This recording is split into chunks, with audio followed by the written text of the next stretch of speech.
السلام علیکم پیارے دوستو، میں ہوں عائشہ اور آپ دیکھ رہے ہیں اسلامک اسٹوریز بائی عائشہ۔ تو پیارے پیرنٹس اور ان کے بچوں، میں آپ کے لیے پیاری پیاری اسلامک اسٹوریز لے کر آئی ہوں۔ اگر آپ کو بھی انٹرسٹ ہے ایسی اسٹوریز سننے میں جو آپ نے پہلے کبھی نہیں سنی تھی تو سبسکرائب مائی چینل اور بیل آئیکن کو دبا دیں تاکہ آپ کو میری نیو سے نیو ویڈیو کا نوٹیفیکیشن ملتا رہے۔ تو آج کا ہمارا ٹاپک ہے حابیل اور قابیل کا قصہ۔ حابیل اور قابیل حضرت آدم علیہ السلام کے دو بیٹے تھے، جو کہ روایات میں آتا ہے کہ حضرت حوا کے حمل سے ایک وقت میں دو بچے پیدا ہوتے تھے۔ جو ایک وقت میں پیدا ہوتے تھے ان کا نکاح دوسرے وقت والے بچوں سے کر دیا جاتا تھا۔ اسی طرح حضرت آدم علیہ السلام نے چاہا کہ قابیل کا نکاح لیوزا سے ہو جائے جو کہ حابیل کے ساتھ پیدا ہوئی تھی، اور حابیل کا اکلیمہ کے ساتھ جو کہ قابیل کے ساتھ پیدا ہوئی تھی۔ کیونکہ اکلیمہ بہت خوبصورت تھی تو قابیل چاہتا تھا کہ اس کی شادی اکلیمہ کے ساتھ ہی ہو، لیکن یہ ایک بہت غیر اخلاقی حرکت تھی اور اسلام بھی اس کی اجازت نہیں دیتا۔ اس کی وجہ سے حضرت آدم علیہ السلام نے ممانعت کر دی، لیکن قابیل اپنی ضد پر اڑا رہا تو حضرت آدم علیہ السلام نے حل یہ نکالا کہ دونوں بچے قربانی کریں گے اور جس کی قربانی قبول ہوگی اس کی شادی اکلیمہ سے کر دی جائے گی۔ تو یہی ہوا، دونوں بچوں نے قربانی کی۔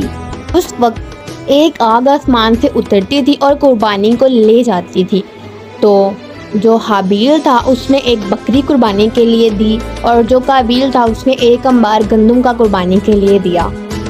آگ نے حابیل کی قربانی قبول کر لی کیونکہ اس نے بہت تقوی کے ساتھ وہ قربانی دی تھی، اور جو قابیل تھا وہ تو پہلے ہی حسد کرتا تھا تو اس کی قربانی قبول نہیں کی گئی۔ تو اس کو مزید حسد ہوا اور اس نے کہا حابیل سے کہ میں تمہیں اب قتل کر دوں گا، اور اس نے واقعی اس کا قتل کر دیا۔ اور پھر اس کی لاش شام تک اپنے کندھوں پہ اٹھائے جنگل میں گھومتا رہا، لیکن اس کو کوئی طریقہ نظر نہیں آ رہا تھا کہ میں اس کا اب کیا کروں۔ تو اس نے دیکھا کہ دو کوے جنگل میں آپس میں لڑ رہے ہیں اور ایک کوے نے دوسرے کو مار دیا ہے، اور پھر وہی کوا جو زندہ تھا اس نے اپنے پنجوں سے زمین کو کھودا اور اس میں دوسرے کوے کو دفنا دیا۔ یہاں سے قابیل کو ایک طریقہ ملا کہ مجھے بھی حابیل کے ساتھ یہی کرنا چاہیے، اور اس نے بھی حابیل کو ایسے ہی دفنا دیا۔ لیکن دیکھیں یہ کتنی غلط بات ہے کہ ایک بھائی نے دوسرے بھائی کو قتل کر دیا۔ یہ تو اللہ تعالیٰ نے قرآن مجید میں فرمایا ہے کہ ایک انسان کا قتل پوری انسانیت کا قتل ہے، اور جس نے ایک انسان کی جان بچا لی اس نے پوری انسانیت کی جان بچا لی۔ تو اس قصے سے ہمیں بچوں کو یہ سبق ملتا ہے، ہمیں حسد بالکل بھی نہیں کرنا چاہیے اور نہ ہی لالچ کرنا چاہیے، چاہے وہ دولت کا ہو، خوبصورتی کا ہو، کیونکہ ہمیں کیا ملے گا اپنے رب کو ناراض کر کے وہ چیز حاصل کر کے جو ہمارے لیے بنی ہی نہیں ہے۔ اس لیے بچوں لالچ بالکل نہیں کرنی چاہیے اور حسد بھی نہیں کرنا چاہیے۔ حسد ایک ایسی بیماری ہے جس میں انسان خود ہی جلتا ہے اور خود ہی پاگل ہو جاتا ہے۔